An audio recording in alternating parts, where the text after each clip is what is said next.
So a lot of these questions, as we've talked about before, there are kind of some basics that we'll see as defaults on the test, like seller usually has the debit, things like that. But there are wording in these questions. They're fairly simple questions, but that you're going to want to pay real attention to because you will see wording like them on the exam.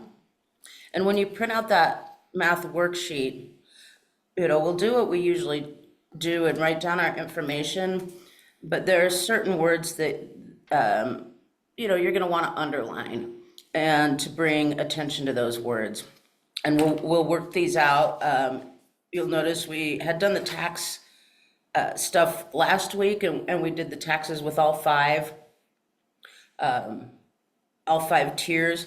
But you will see tax questions that you're just given two pieces of information and asked to solve for the third. You still use the same mnemonic, but you're only using like half of that. But because we've done the tax questions with all five of those, the three should be easy. And then we've got some questions here about what I call the over and above rule. And it's where we have to take the rate and flip it in the when we're solving our calculation. And those are the things that tend to get people on the test, and they feel confusing. But once you kind of figure out how to do that and the wording that you'll see going along with those items, it makes it a lot easier.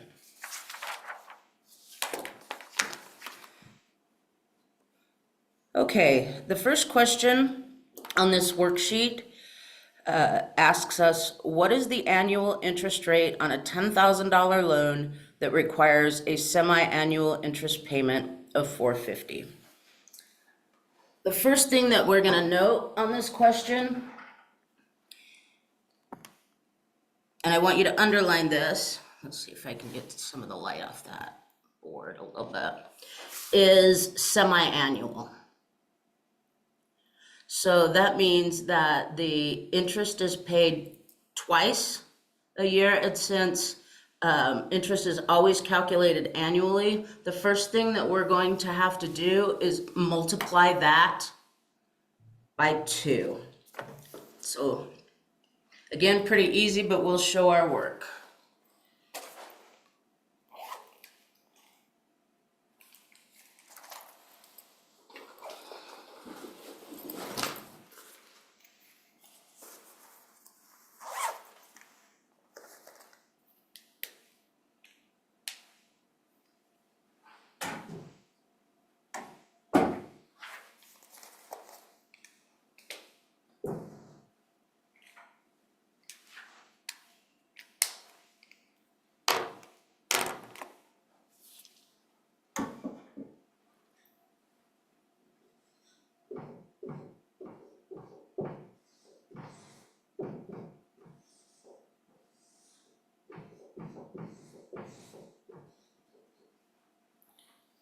Okay, so we see that the annual interest payment is going to be $900.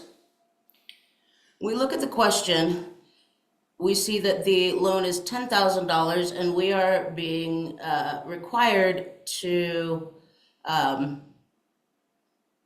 we're being asked about what the rate is. So using our FRL, we move that net over. Remember, in any of our questions, if we don't have a net, we have to find that net. We simply move that net over. And we have our F, which is our overall value.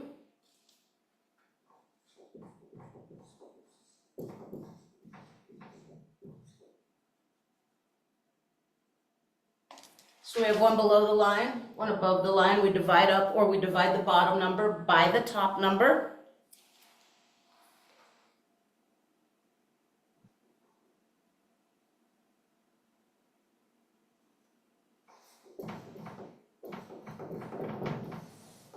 and that gives us 9%. So the calculation is simple, but watch words like quarterly interest, semi-annual interest, or monthly interest, because say if this was a monthly interest payment of $40, you would have to multiply that by 12. If it were quarterly, you'd have to multiply it by 4. And then that would be your L or your net, and then you'd pull that over and divide it by the 10,000.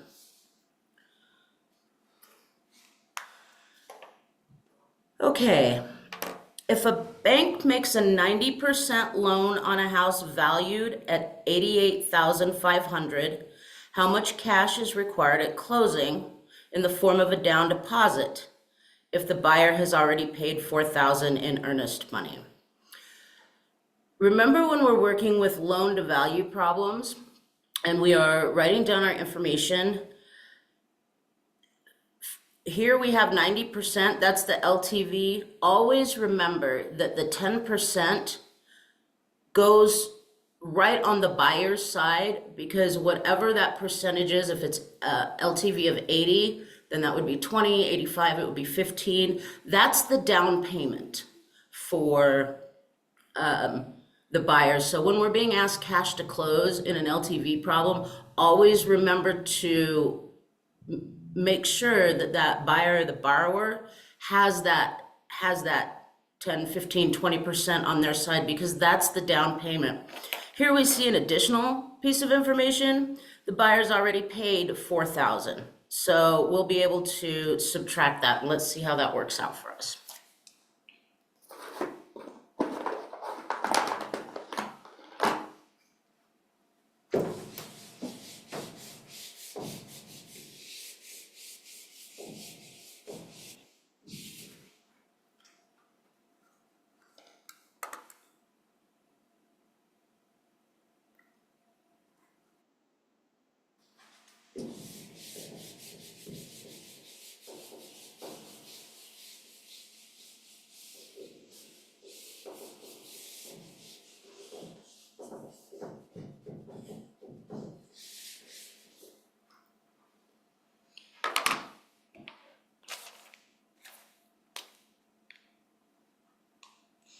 Okay, and with the loan to value problems, just so that I don't forget any information, I usually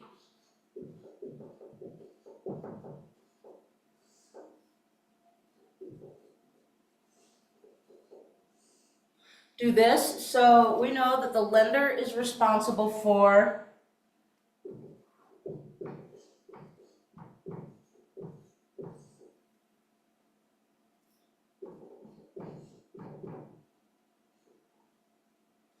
$88,500 with a loan to value of 90%. See if I can pull this forward a little bit. And then the buyer is responsible for that other 10%. Just put that right away. The buyer is also responsible,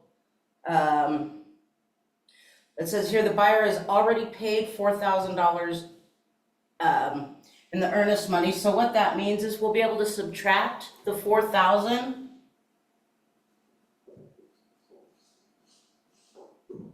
from this total. Let's see how that works out.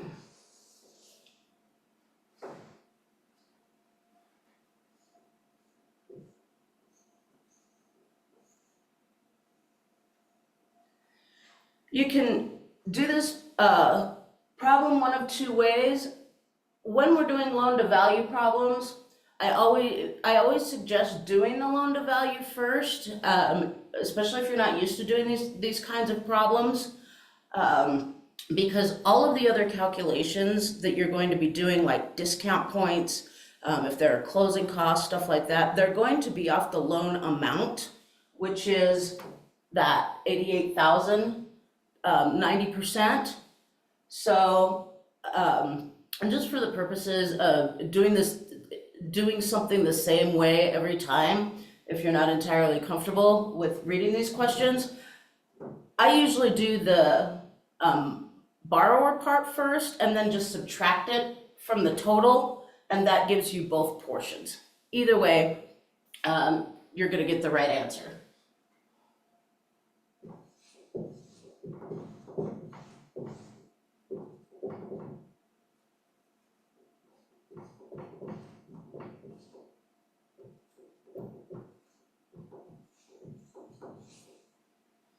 Okay, so 8,850 is Karen's portion.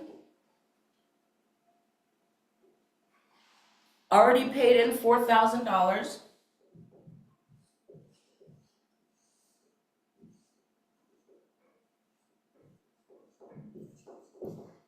And that means she's gonna need to bring $4,850 cash to close.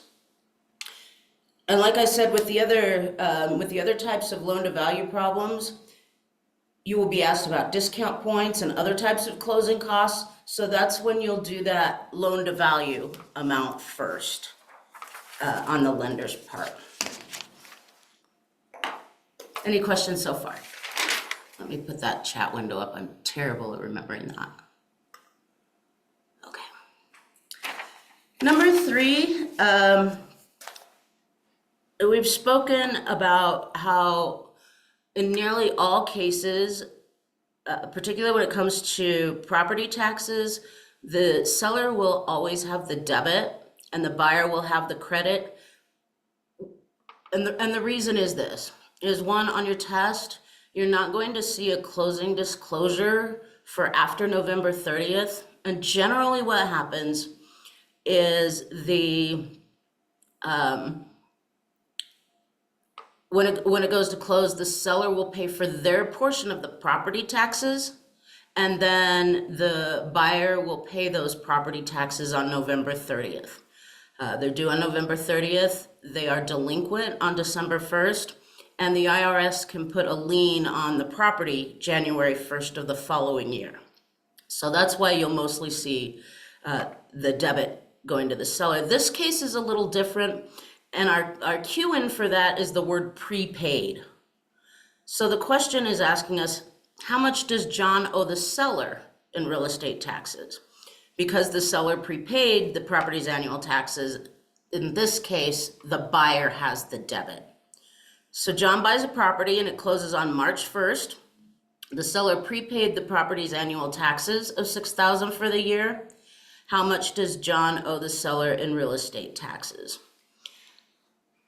The other difference in this property, or in this question, and you won't often see a question where a due date is on the 1st of the month. Most of the time you're gonna have the 15th or the 10th or the 8th, and you'll prorate it daily.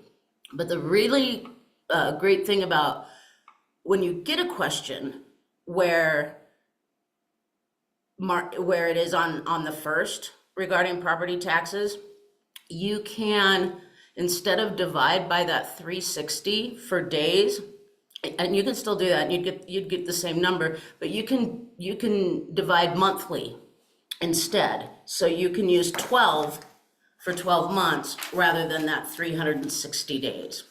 So seller prepays the taxes, the buyer's gonna have the debit.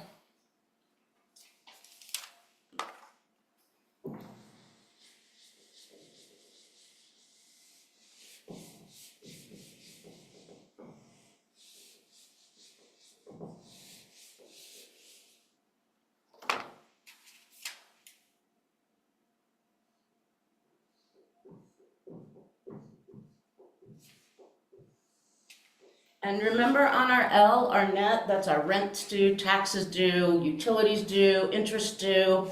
Anything that's a bottom line is going to be on that L.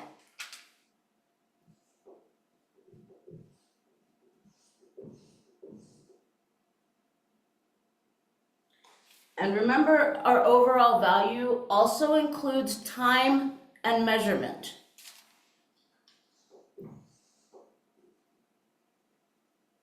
So we divide the bottom number by the top number.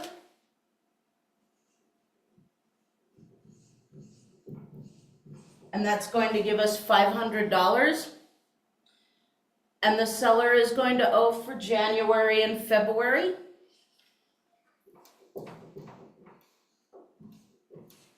And again, this is basic, you know, we use the FRL as a device, but some of these questions are so simple, you can just see where the multiplication comes in. Again, 2 months' time, it's on the top, at a rate of $500.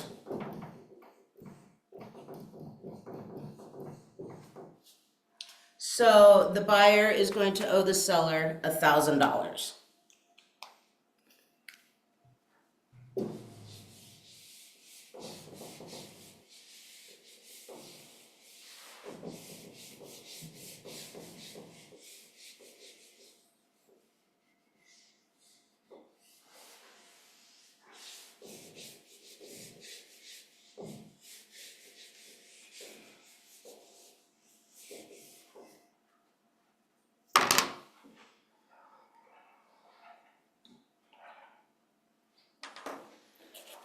Okay, we're gonna take a look at number 4. Number 4 is a calculation where we need to flip the rate. And when I say flip the rate, I mean take the rate that we're given and subtract it by 100, and we'll use that number. And you use you flip the rate in a very, very specific situation. Whenever you see a question that says so-and-so wants to net, or at what price must the property sell for, and then the beginning of the question, you know, usually says something like, you know, in this case, Tina agrees to list her property on the condition that she'll receive at least $47,300 after paying a 5% broker commission and paying $1,150 in closing costs. At what price must the property sell for? These are the cases where you will have 2 particular steps, and that last step will be to flip the rate. So the first thing that we do is we're gonna add our like numbers together.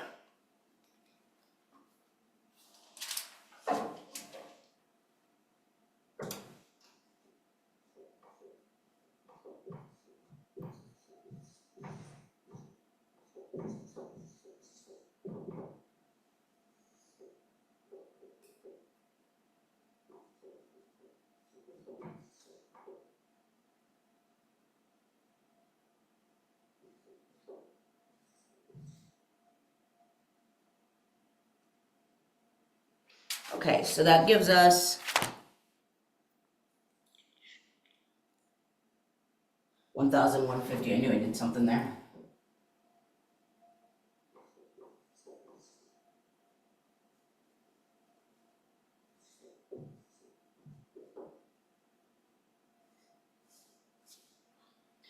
That gives us 48,450. Now in our second step here, so what I mean by over and above is in order to pay the commission and still have that 47,300, we have to go over and above this price right here. And so we move this over.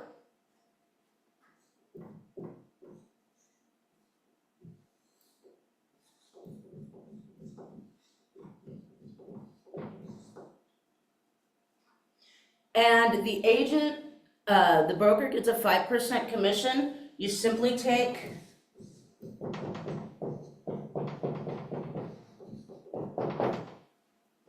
$5% subtracted from 100, that gives us 95% or 0.95, and put that on the rate line.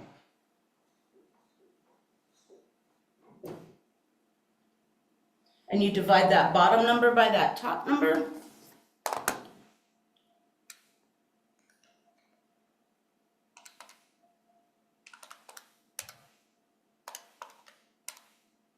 And that gives you 51,000. Now, the good thing about these problems, and usually the percentage is where people kind of get lost, take that, take your calculator and look at what happens when you don't flip the rate. So take 48,450 and divide it by 5% and see what happens.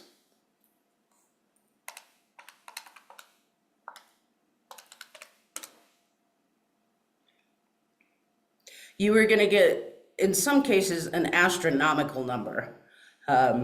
In this case, we have, what, $969,000, and we know that there is no way that that is going to be any sort of reasonable number. So you'll be able to tell right away. Oftentimes, because you'll be working with higher numbers, you're going to get numbers in like the millions and billions, and you know that that's just not even going to be a thing. So you do have a way to easily double check your work on those.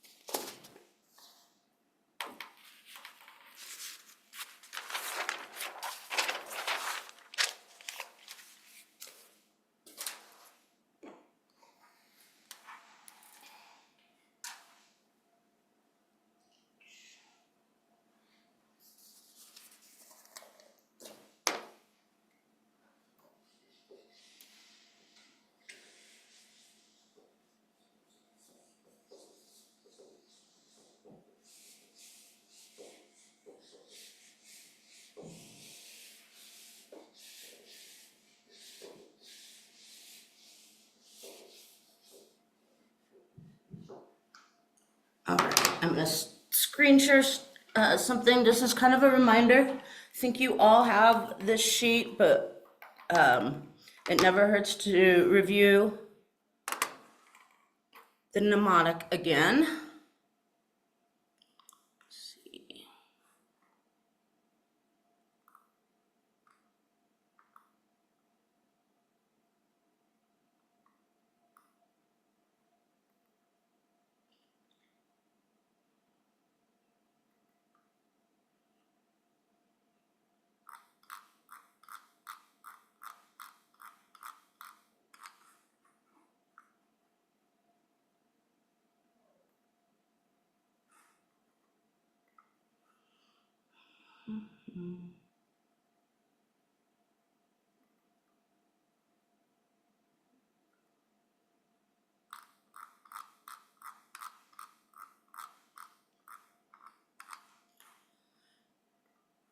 And on another note, I sent out that settlement and closing sheet. You can practice some of these problems. I do believe there's some over and above problems on this one. Here's some of these loan to value problems that we talked about. And then remember our taxation math. This is what we use, that appraised value, assessed rate equals the assessed value, and the assessed value, the tax rate, equals the taxes due. If you're working with 3 out of 5 of these pieces of information, if you're given the taxes due, you'll always divide up, or you'll be given the appraised value and you'll always multiply down. But sometimes you're only asked about a certain portion, like assessed value, tax rate, taxes due, appraised value, assessed rate, assessed value. You solve it the same way. If you have 2 above and nothing below the line, then you're going to multiply down. If you have 1 below the line and 1 above the line, you will divide up.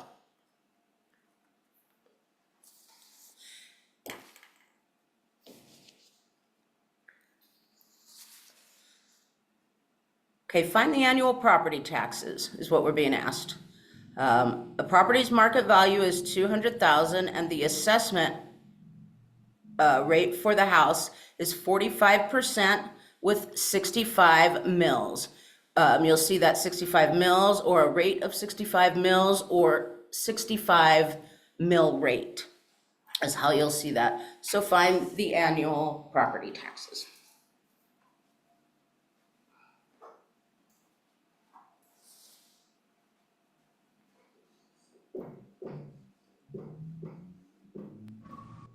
Hey, Miss Stacy, I'm not finding that email with all that information on it.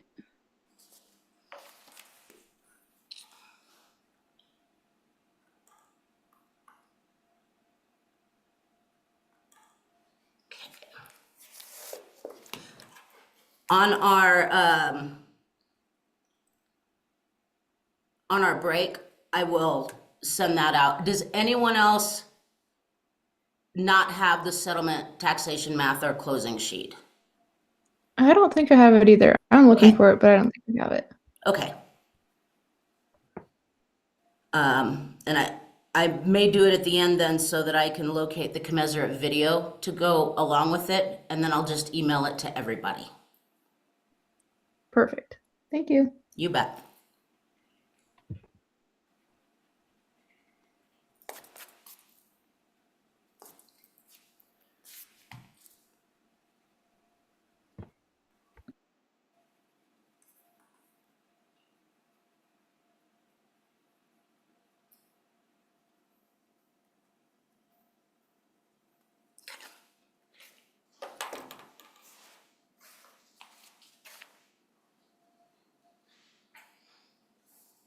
All right, so market value is also another word on the tax mnemonic for the overall value, property value, appraisal value. That's all the top line.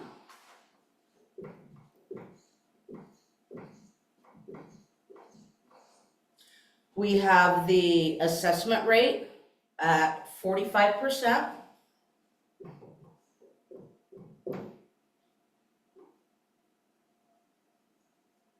When we multiply those will give us our assessed value. Now remember, with the mills, we have to move the decimal 3 places to the left. So mill, millennium, thousands, if we're asked per 100ths, then we move it 2 to the left.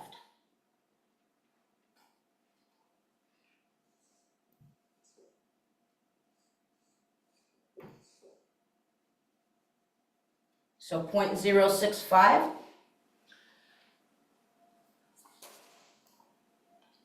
Now we'll multiply our 200,000.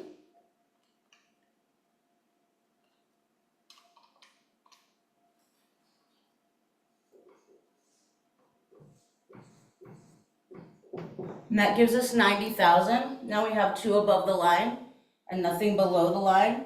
We take that 90,000 and multiply it by 0.065.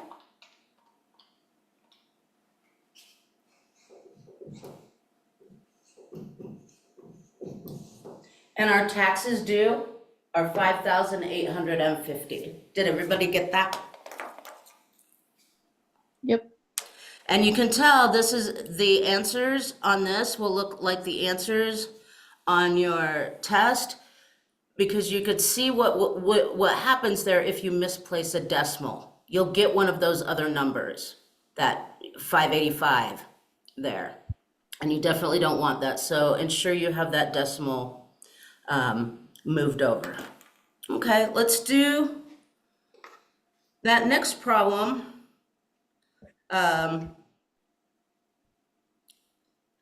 But do it on your paper, and then take about 60-90 seconds, do it on your paper, and then put in the chat window the answer you got.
Okay, that email should come to you in just a minute with the video and the sheets on there.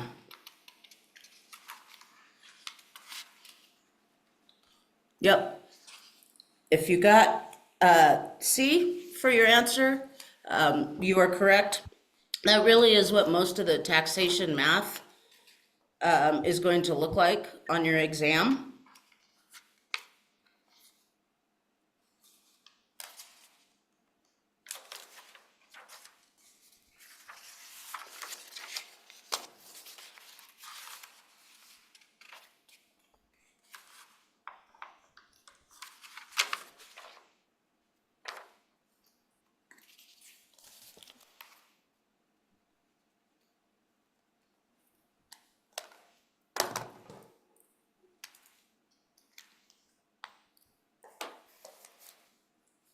Okay. Number 7. Does everyone feel pretty comfortable with the basics so far? Yes. Excellent.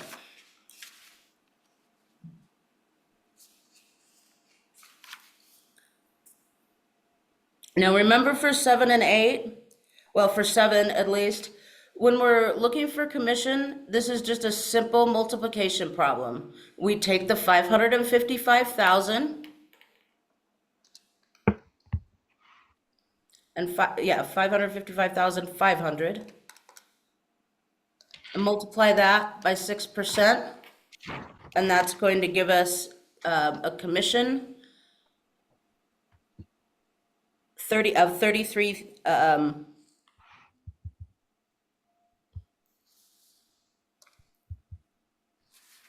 Did I get a typo on here? Maybe I did. Let me double check. 33.3. Yeah, it should be. Yeah, that's right. Yep, 33.3.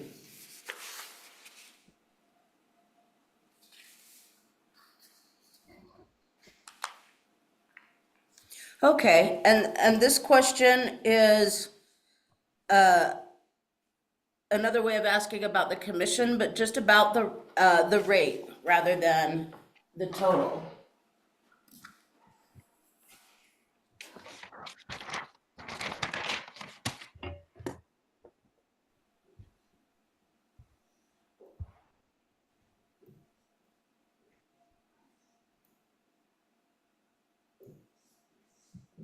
Okay, so that's commission due, like anything else due. It's gonna be on your bottom line. And then we have the selling price of the home. The house sells for $280,000.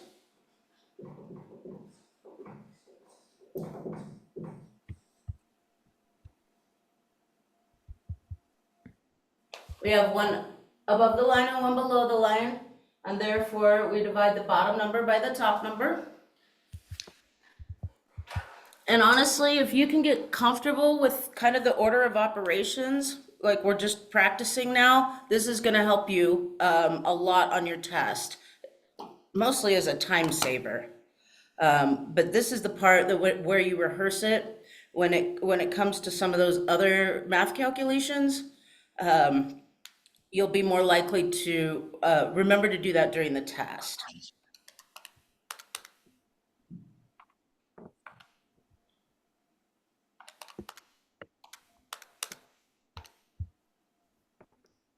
And did everyone get 6%? Yes. Outstanding.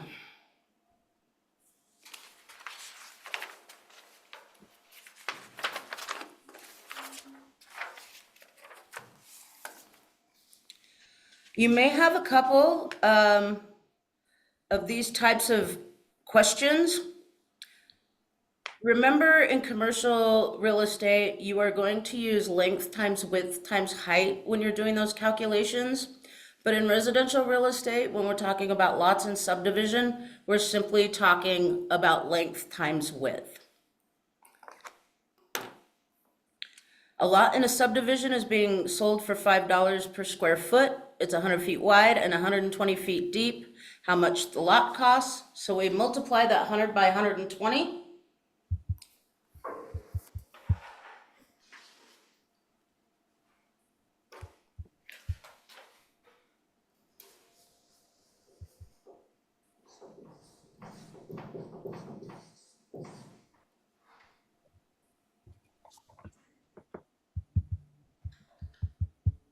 12,000.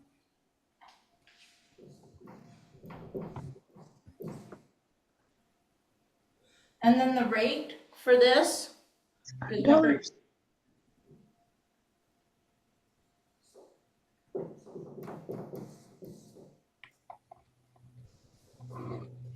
$5 per square.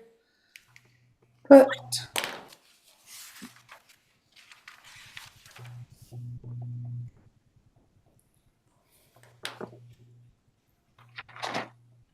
And that would give us $60,000.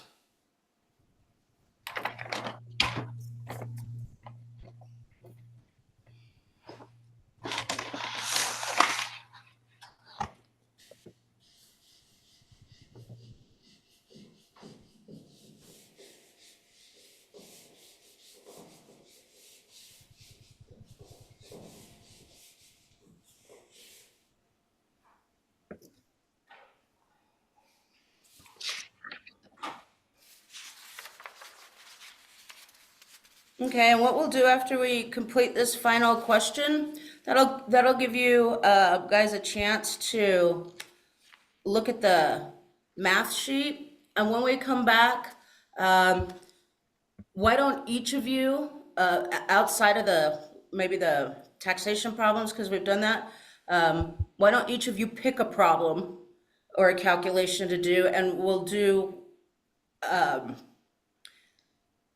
each of those calculations, because they're, on that sheet is one calculation, and then there's a practice one.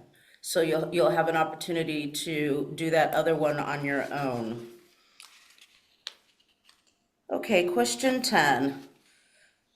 At what price must the property sell? And remember, this is a flip the rate question. So Cameron agrees to list his property on the condition that he will receive at least $150,000 after paying a 6% broker's commission and $2,500 in closing costs. At what price must the property sell for? Round to the nearest dollar if needed. So remember, we simply add our like numbers first.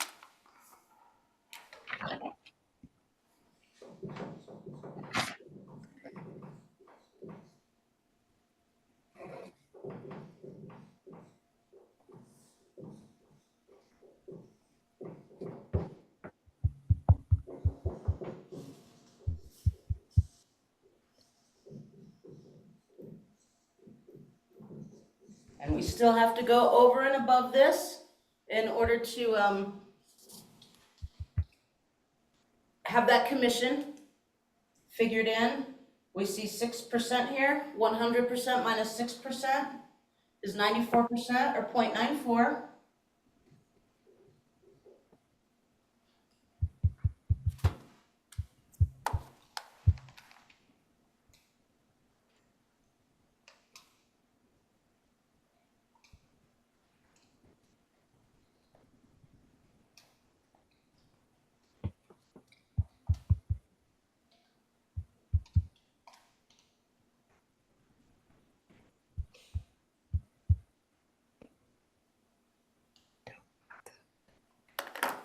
And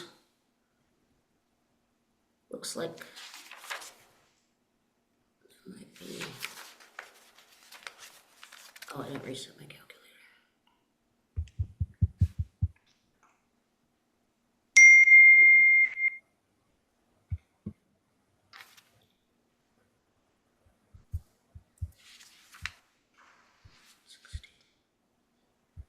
This is where our typo is, I think. I don't see the answer. No, it's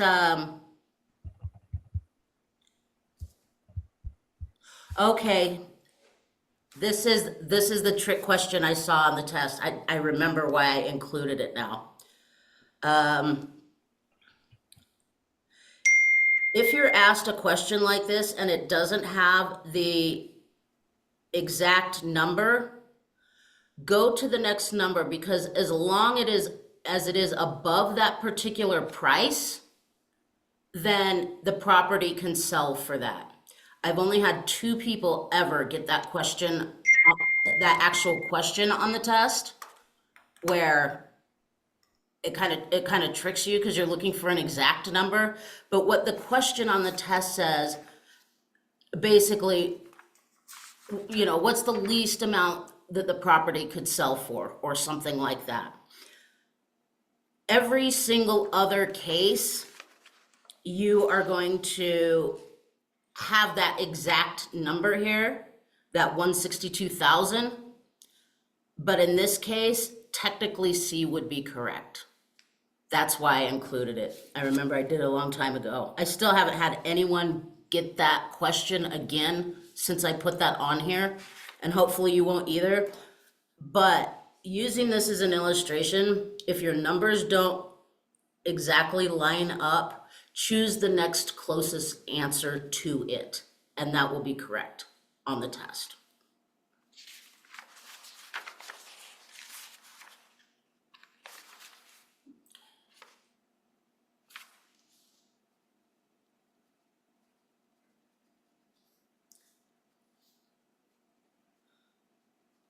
Okay, and go ahead, let's take about 10 minutes, give or take a couple. And when we come back, I'll have you each choose a calculation off that settlement and closing worksheet, and we'll run through 4 or 5 calculations there as well.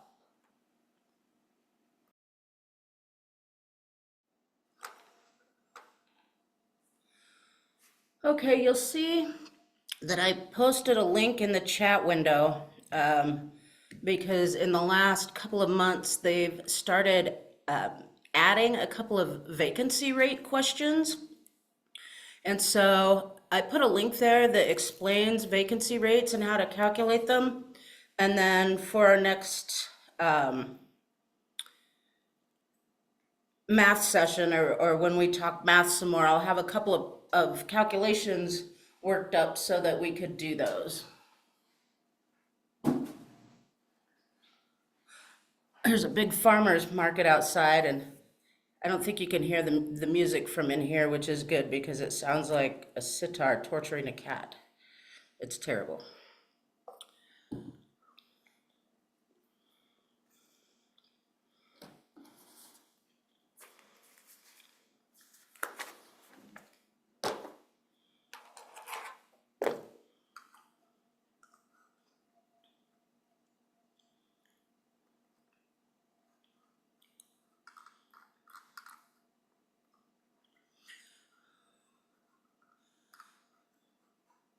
Okay, why don't you go ahead and put the number of the question from the settlement and closing sheet that I sent you that you'd like to go over, and we'll go over those particular questions in just a moment.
Okay, now,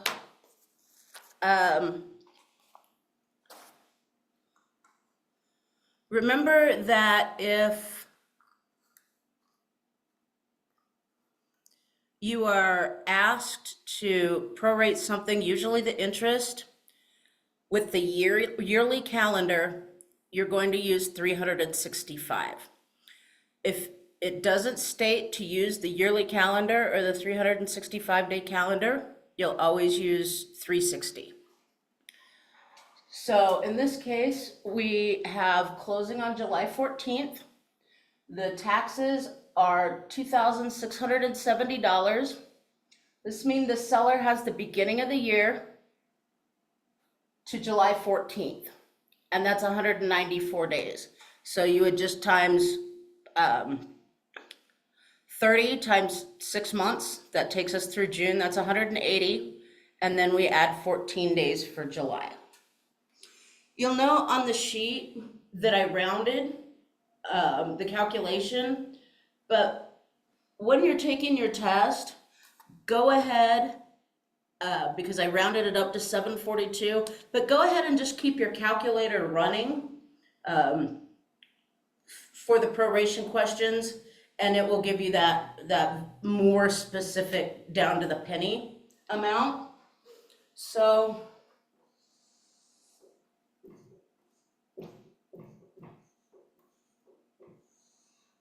the first thing that we need to do is we need to find the rate per day for taxes.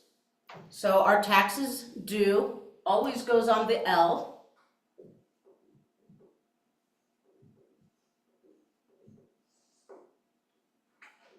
And we divide that by 360.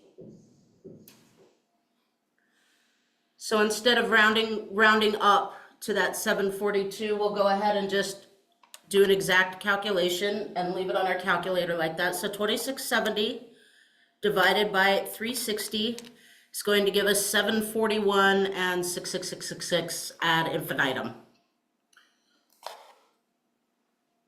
So our second step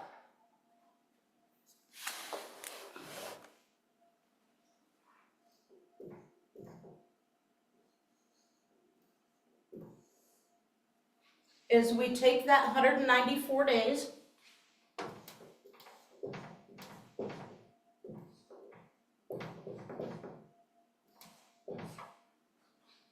and multiply that by the 7.41, et cetera, et cetera.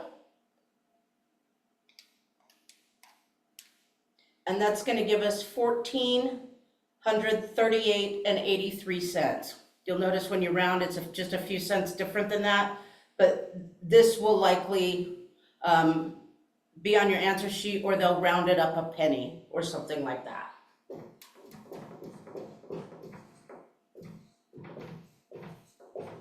So 1,438, that's a debit to the seller, credit to the buyer in every single case where it doesn't say the seller prepaid the taxes.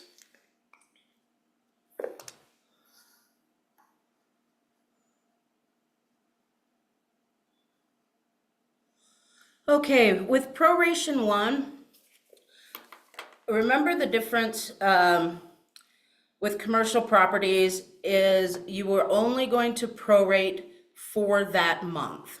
We don't use yearly prorations in commercial real estate. We just prorate everything to the month. So this question says, the closing of an investment property took place on the 18th of April. The property rents for $630 per month, assuming that rent is paid on the 1st, and we always assume that. how much will the seller owe? So the seller is going to owe, is going to have 18 days where they can keep that 18 days worth of rent and will owe the seller for 12. So seller owes the buyer for 12 days.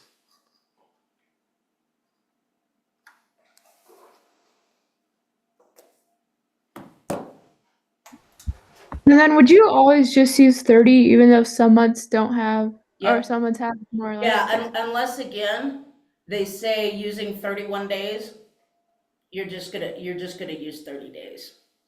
Okay.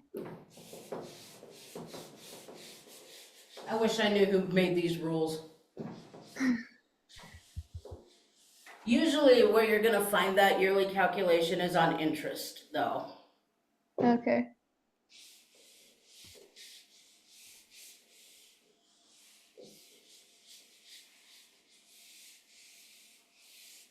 The most common mistake people make with this particular kind of question is they calculate that 18 days and use that number rather than thinking about it like this, the seller owes the buyer for the 12 remaining days. So don't forget to do that when you're looking at those commercial prorations.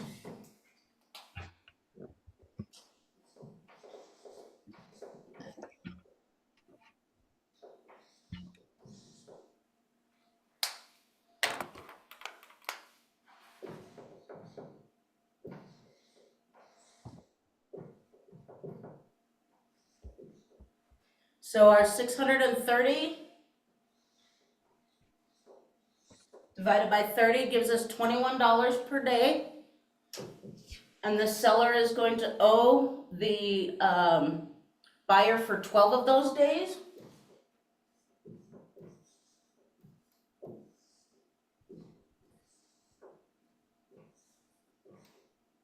That's 252. So that's a $252 debit to the seller, credit to the buyer. Okay.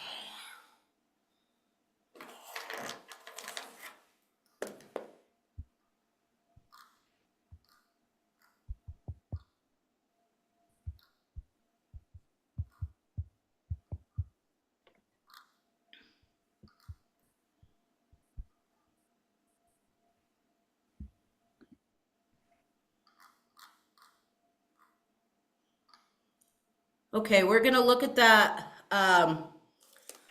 flipping the rate.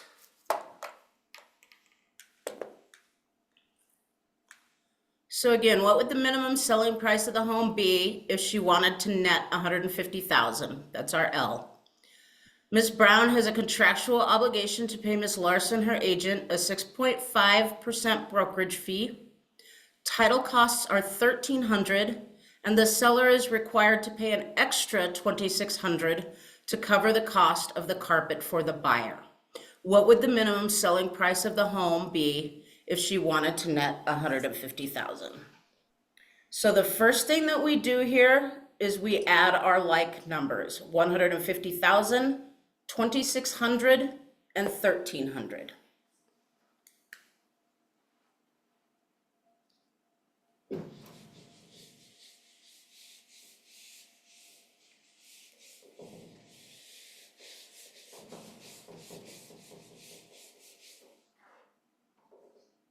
Jeez, good luck with the markers today.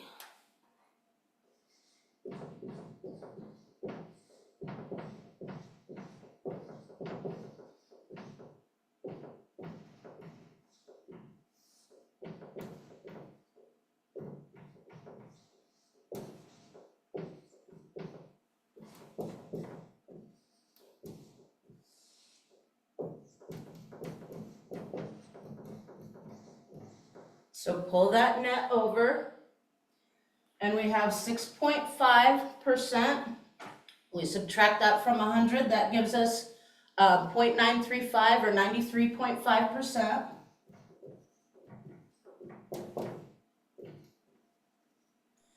And and we divide 153,900.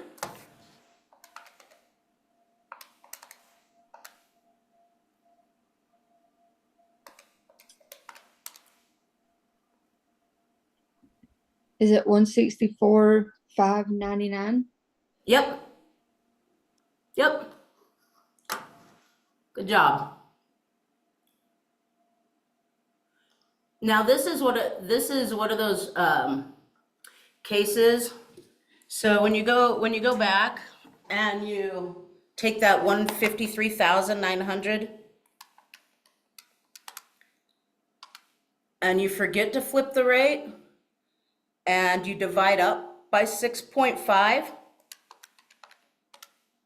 you'll look at that number there and you'll see there is no way that $2 gajillion is going to be that answer.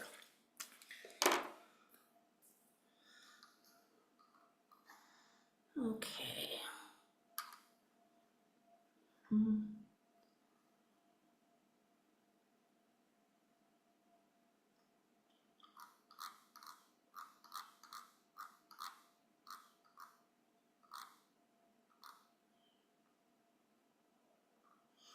Okay, we're going to do number 7. And we'll close with that. If you have a chance this week, particularly for our meeting Monday night, watch the video and do these. This is going to comprise about 60% of the math on your test. The other math sheet is the appraisal and valuation worksheet, and that's going to comprise pretty much all of your math. But I'm utilizing this particular question as a loan to value question to kind of illustrate that sometimes there are numbers in a problem that are just a piece of information, which I know is really frustrating for some people, because we feel like if we see a number in a math word problem that we're supposed to use it. But this is one of those cases where you will see a number that's just a piece of information and it really is pretty irrelevant. And we'll talk about why, so you know when you spot it. So the question is asking us here, what will the borrower pay for discount points on a sale of $128,000 with an LTV of 90%? A lender charges 2.25 discount points to allow a borrower to bite out their loan rate to 4%. What will the borrower pay for discount points on a sale of $128,000 with an LTV of 90? Now remember, in every single case where we are being asked to calculate costs of discount points and things like that, we always have to do the loan to value first. So let's do that. 128,000.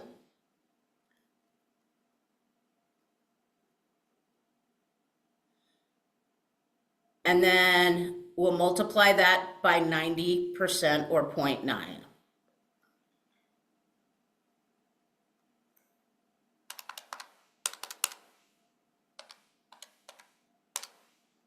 Okay, and the amount of the loan is $115,200. If we have closing costs and other things, they would be done off this, everything's done off this amount. But discount points are 1 discount point equals 1%. So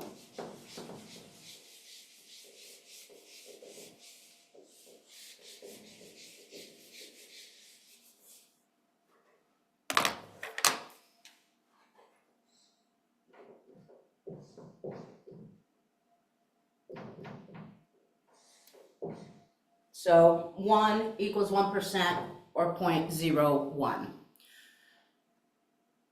And then in this case,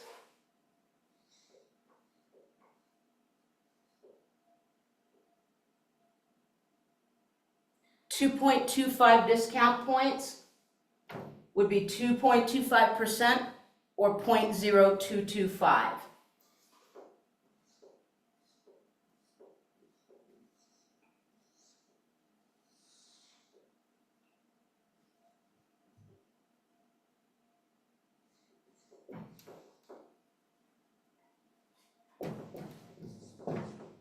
So we've got the loan amount for 115,200.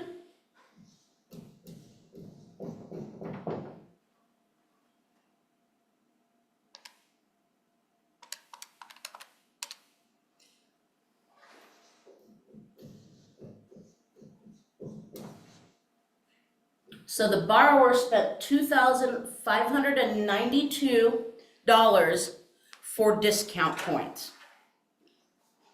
And the question says to buy down the loan rate to 4%. Now you can see why that's irrelevant. It could be buy down the loan rate to 7%. It's just to buy down the loan rate. Basically, $2,592 are what the borrower pays at discount points. So note where that occurs in the question. If you see a number that is a piece of information, it's gonna come in that form under that particular type of question. Doesn't matter what they're buying down the loan rate to. The question is asking us, what did the borrower pay for discount points? Period. The other stuff is just extraneous.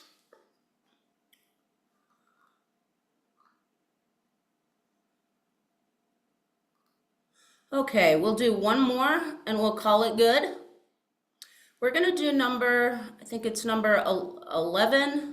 Hold on, let me see, it might be different on the clean copy.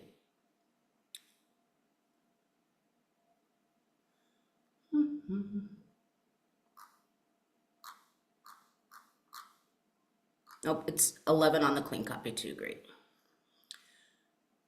So how many months did the loan run is what the question is asking us. And remember with prorations when we talked about, most of the time we'll do the question in days, but if it asks you in months, then you can use months. So Ms. Jones negotiated for a straight note of $69,000 at 9% interest. She ended up paying $13,972.50 in interest.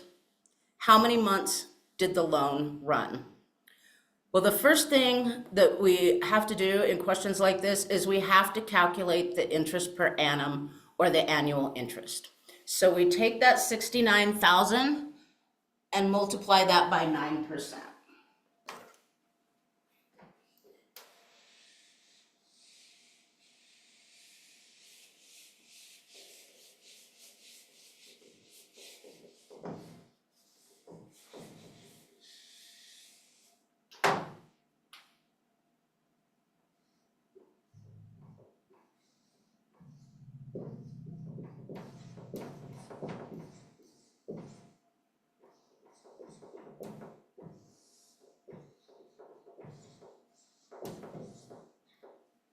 So our annual interest comes to 6210.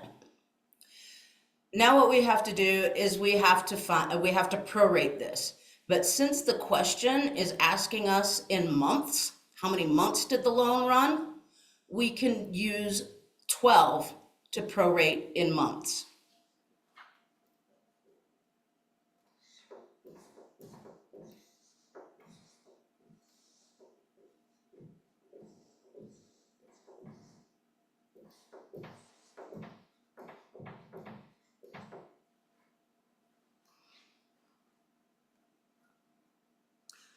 Okay, and that is going to give us a rate of $517.50 per month.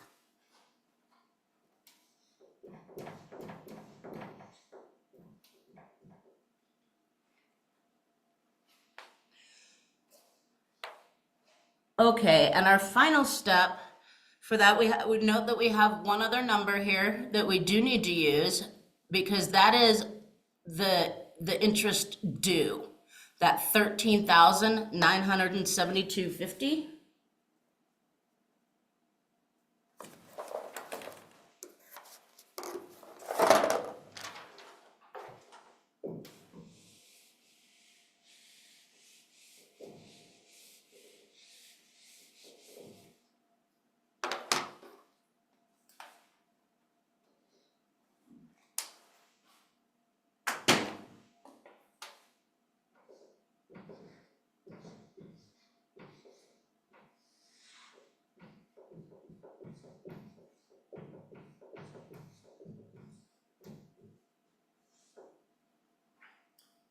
And now we have that rate that we can plug in there.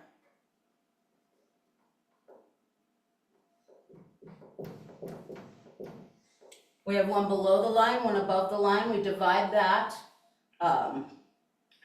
bottom number by the top number.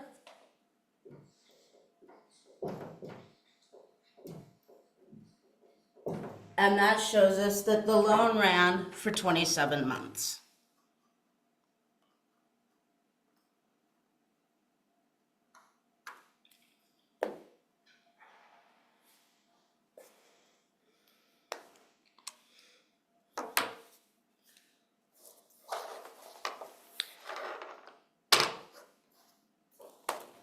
If also you want to take that math A and B quiz, the string of math skills, you can go ahead and take that quiz and come with any questions on Monday as well. Remember that on the math A and B quiz, question 1 is a compound interest problem, which means you have to do the calculation for each year and add the interest. We'll go over that Monday if you need assistance, but look at any of those questions. There are 10 on there, and we can also discuss those. And you know, if we do just a little bit of this week by week, and we'll add in again the appraisal and valuation math, then by the time you get to the test, you should feel, at least if you're not super comfortable with it, you'll understand the order of operations, you'll understand what the question is asking you, and you'll at least have a relative idea of where to plug the numbers in. Because of course the calculations themselves, addition, subtraction, multiplication, division, are not generally difficult once you get there. So Monday at 6, and I will get this video converted today and get that sent out along with any additional information you may need for our Monday meeting. And if you want anything covered Monday, if there's something specifically you have questions over, feel free to email me and I'll put it right into our agenda.